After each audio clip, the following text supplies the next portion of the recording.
Hi everyone, எல்லோரும் நல்லா இருக்கீங்கன்னு நினைக்கிறேன். இன்றைக்கி நான் உங்களுக்கு காட்ட போகிறது பானிபூரி எப்படி பண்ணுறதுன்னு. இது கண்டிப்பாக எல்லாருக்கும் பிடிச்ச ஸ்ட்ரீட் ஃபுட்டாக இருக்கும். இதை கோல்கப்பாஸ்னு சொல்லுவாங்க. இதை பண்ணுறதுக்கு நிறைய மெத்தட் இருக்குது. பூரிக்குள்ளே என்ன ஃபில்லிங் வைக்கிறோமோ அதை பொறுத்தும், பானி என்ன யூஸ் பண்ணுறோமோ அதை பொறுத்து. இன்றைக்கி நான் உங்களுக்கு காட்ட போகிறது சிம்பிள் வெர்ஷன். உருளைக்கிழங்கு வச்சு ஃபில்லிங், அதுக்கப்புறம் க்ரீன் சட்னி வச்சு பானி பண்ண போகிறேன். இந்த வீடியோ உங்களுக்கு பிடிச்சதுன்னா கண்டிப்பாக லைக் அண்ட் சப்ஸ்கிரைப் பண்ணுங்கள், உங்கள் ஃப்ரெண்ட்ஸுக்கு ஷேர் பண்ணுங்கள். ஸோ இதுக்கு தேவையான இன்க்ரீடியன்ட்ஸ் பார்க்கலாம். First ready to fry puris வைக்கிறேன். இது எல்லா இந்தியன் ஷாப்ஸ்லேயும் அவைலபிளாக இருக்குது. ஸோ அப்பளம் மாதிரி தான் எடுத்து நம்ம ஃப்ரை பண்ணி வச்சுக்கிட்டா பூரி ரெடியாக இருக்கும். நான் ஈஸியாக இருக்கட்டுமேனு இந்த ரெடி டு ஃப்ரை யூஸ் பண்ணியிருக்கேன். அப்புறம் இங்கே 2 உருளைக்கிழங்கு பாயில் பண்ணி தோலை எடுத்து வச்சுருக்கேன் ரெடியாக. ஒரு வெங்காயம் பொடிசாக அரிஞ்சு வச்சுருக்கேன். 2 பச்சை மிளகா, கொஞ்சம் கொத்தமல்லி இலை, கொஞ்சம் சால்ட், அப்புறம் எலுமிச்சம்பழம். அப்புறம் இதுக்கு தேவையான ஸ்பைஸ் பவுடர்ஸ் என்னென்னு பார்த்தீங்கன்னா, சாட் மசாலா, அப்புறம் காஷ்மீரி ரெட் சில்லி பவுடர் கலருக்காக, அப்புறம் ஜீரா பவுடர், அதுக்கப்புறம் சால்ட் பூந்தி எடுத்து வச்சுருக்கேன். இது ஜஸ்ட்டு பானி மேலே டாப்பிங்காக போட போகிறோம். அப்புறம் பிளெயின் சேவ் இல்லாட்டி ஆலு புஜியா, ஓமப்பொடின்னு கூட சொல்லுவாங்க. இதுக்கப்புறம் ஸ்பைசி க்ரீன் சட்னி ரெடி பண்ணி வச்சுருக்கேன். இதை பண்ணுறதுக்கு ஒரு கை ஃபுல்லாக கொத்தமல்லி இலை, அப்புறம் ஒரு கை ஃபுல்லாக புதினா இலை, 3 பச்சை மிளகா, அரை லெமன் ஜூஸ், கொஞ்சம் சால்ட், அப்புறம் ஆம்ச்சூர், ட்ரை மேங்கோ பவுடர், அப்புறம் ஜீரக பொடி. இது எல்லாத்தையும் மிக்சியில் போட்டு அரைச்சி ஒரு திக் பேஸ்ட்டாக பண்ணி வச்சுருக்கேன். இங்கே இதை தான் நம்ம பானிக்கு யூஸ் பண்ண போகிறோம். இந்த சட்னி நிறைய சாட் ஐட்டம்ஸ்க்கு யூஸ் பண்ணலாம். உங்கள் சாண்ட்விச்சில் கூட ஸ்ப்ரெட்டாக யூஸ் பண்ணலாம். அதுக்கப்புறம் கட்டா மீட்டா சட்னி பண்ணி வச்சுருக்கேன். அது என்னென்னா ஸ்வீட் அண்ட் சவர், இனிப்பும் புளிப்பும் இருக்கிற சட்னி. இதை பண்ணுறதுக்கு ஒரு எலுமிச்சம்பழம் அளவுக்கு புளி எடுத்து ஊற வச்சேன் 1/2 மணி நேரம். அதுக்கப்புறம் அதோட ஸ்குவீஸ் பண்ணி எக்ஸ்ட்ராக்ட் எடுத்து அதில் 10 டேட்ஸ் பேரிச்சம்பழம் சீட் எடுத்துகிட்டு அதில் ஆட் பண்ணிக்கோங்க. 1 டீஸ்பூன் ஜீரகத்தூள், 1 டீஸ்பூன் ரெட் சில்லி பவுடர், அப்புறம் கொஞ்சம் சால்ட்டு. இது எல்லாத்தையும் அடுப்பில் ஒரு 10 நிமிஷம் கொதிக்க விடுங்க. அதுக்கப்புறம் ஆறுனதுக்கப்புறம் இதை எடுத்து மிக்சியில் போட்டு அரைச்சிடலாம். அப்புறம் 1/2 லிட்டர் தண்ணி எடுத்து வச்சுருக்கேன். ஸோ எல்லா ஐட்டம் ரெடியாக வச்சுருக்கோம். நம்ம இப்போ பண்ண ஆரம்பிக்கலாம். ஸோ ஃபஸ்ட்டு பொட்டேட்டோ ஃபில்லிங் பண்ண போகிறேன். அதுக்கு நம்ம பாயில் பண்ணி எடுத்து வச்ச பொட்டேட்டோஸ் இருக்குல்ல, அதை மேஷ் பண்ணிக்கலாம். ஒரு ஸ்பூனை வச்சோ இல்லை மேஷர் வச்சுருந்தீங்கன்னா அதை வச்சு ஃபைனாக மேஷ் பண்ணிக்கோங்க. இந்த மேஷ் பண்ண பொட்டேட்டோஸோட அரிஞ்சு வச்ச வெங்காயத்தில் பாதி வெங்காயம் இதில் ஆட் பண்ணிக்கலாம். 2 பச்சை மிளகா அதுவும் ஆட் பண்ணிக்கலாம். இதில் கொஞ்சம் கொத்தமல்லி இலை.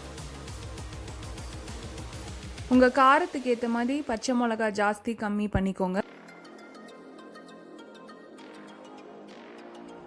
இப்போ இந்த மேஷ்ட் பொட்டேட்டோஸோட ஒரு 1/2 டேபிள் ஸ்பூன் ஜீரகத்தூள் ஆட் பண்ணுறேன். இது டைஜஷனுக்காக. அப்புறம் 1/2 tablespoon Kashmiri red chilli powder. நம்ம ஆல்ரெடி பச்சை மிளகா போடுறதுனால Kashmiri red chilli powder use பண்ணுறேன். கலர் தான், ரொம்ப காரம் ஜாஸ்தி இருக்காது. அப்புறம் 1/2 tablespoon chaat masala add பண்ணிக்கலாம். எகெயின் இதோட ஸ்பைஸ் பவுடர்ஸ் எல்லாம் கொஞ்சம் ஜாஸ்தி கம்மி உங்களோட டேஸ்ட்டுக்கு ஏற்ற மாதிரி அட்ஜஸ்ட் பண்ணிக்கோங்க. கொஞ்சம் உப்பு ஆட் பண்ணிக்கிறேன். அப்புறம் இது எல்லாத்தையும் ஈவனாக மிக்ஸ் பண்ணிக்கலாம். இந்த ஸ்பைஸ் பவுடர்ஸ் எல்லாம் இந்த உருளைக்கிழங்கோடையும் வெங்காயத்தோடையும் ஈவனாக ஸ்ப்ரெட் ஆகிற மாதிரி மிக்ஸ் பண்ணி அடிச்சுக்கோங்க. ஸோ நம்ம சாலிட் ஃபில்லிங் ரெடி ஆயிடுச்சு. இதை வச்சுட்டு இப்போ நம்ம பானி பண்ண ரெடி பண்ணலாம். அதுக்கு க்ரீன் சட்னி எடுத்து பானி ஸ்டார்ட் பண்ண போகிறேன். இந்த பானி ஸ்டார்ட் பண்ணுறதுக்கு ஒரு 3 டேபிள் ஸ்பூன் க்ரீன் சட்னி எடுத்து ஒரு பவுலில் போட்டுக்கோங்க. இதில் 250 ml வாட்டர் ஆட் பண்ணுறேன். இது கூட 1 டீஸ்பூன் சாட் மசாலா, அப்புறம் ஒரு 1/2 எலுமிச்சம்பழம் எடுத்து இதில் ஸ்குவீஸ் பண்ணிக்கலாம். சட்னி பண்ணும்போதே போட்டிருக்கோம், பட் நம்ம தண்ணி ஆட் பண்ணுறதுனால இன்னும் அந்த புளிப்பு வர்றதுக்காக எக்ஸ்ட்ரா லெமன் ஜூஸ் ஸ்குவீஸ் பண்ணுறேன். கொஞ்சம் உப்பு, இது எல்லாத்தையும் ஜஸ்ட் மிக்ஸ் பண்ணி விட்டுக்கோங்க. ஒரு தண்ணி கன்சிஸ்டன்சிக்கு இது இருக்கணும். கொஞ்சம் பூந்தி டாப்பிங் போட்டுக்கோங்க. அவ்வளோதான், நம்ம பானி ரெடி. ப்ரிப்ரேஷன் எல்லாம் ரெடி. இப்போ நம்ம இன்ட்ரெஸ்டிங் பார்ட் ஆஃப் த ரெசிபிக்கு வந்துட்டோம். ஒவ்வொரு பூரியாக எடுத்து உங்கள் தம் ஃபிங்கர் வச்சு மேலே உடைங்க, ஒரு ஹோல் மாதிரி ஆகிறதுக்காக. அதுக்குள்ளே இந்த பொட்டேட்டோ ஃபில்லிங்கை உள்ளே போட்டு அரேஞ்ச் பண்ணி வைங்க. உங்களுக்கு தேவையான பூரியை இதே மாதிரி பண்ணி ஒரு பிளேட்டில் அரேஞ்ச் பண்ணி ரெடியாக வச்சுக்கோங்க. இப்போ இந்த ஃபில்லிங் பண்ணி வச்ச பூரி ரெடியாக இருக்குது. இது மேலே மிச்சம் கொஞ்சம் வெங்காயம் இருந்ததில் அதை எடுத்து மேலே டாப்பிங் மாதிரி போட்டுக்கோங்க. அதுக்கு மேலே கட்டா மீட்டா சட்னி பண்ணி வச்சுருந்தோம்ல, அதில் ஒரு அரை ஸ்பூன் எல்லா பூரி மேலேயும் ஊற்றிக்கோங்க.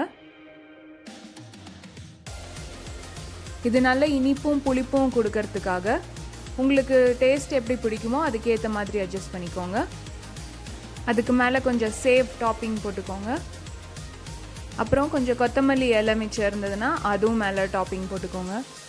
என்கிட்ட கம்மியாக இருக்குது, உங்களுக்கு பிடிக்கும் கொத்தமல்லினா நிறைய போட்டுக்கோங்க. இப்போ சாப்பிட ரெடி ஆகிட்டோம். இந்த ஒவ்வொரு பூரியாக எடுத்து பண்ணி வச்சுருக்கிற பானிக்குள்ளே முக்கி எடுத்து அப்படியே வாயில போட்டுருங்க. நம்ம எல்லோரும் கிரேவ் பண்ணுற இந்த டிஷ் வீட்லேயே ஈஸியாக பண்ணலாம். உங்களுக்கு வீடியோ காட்டும்போது ஆல்ரெடி நான் சாப்பிட்டுட்ருக்கேன். காரம், இனிப்பு, புளிப்புன்னு எல்லா ஃப்ளேவர்ஸும் இதிலேருந்து வருது. ரொம்ப நல்லா இருக்குது. நீங்களும் ட்ரை பண்ணி என்ஜாய் பண்ணுங்கள். நீங்கள் ட்ரை பண்ணிங்கன்னா எப்படி வந்ததுன்னு எனக்கு கண்டிப்பாக சொல்லுங்கள். தேங்க்ஸ் ஃபார் வாட்சிங்.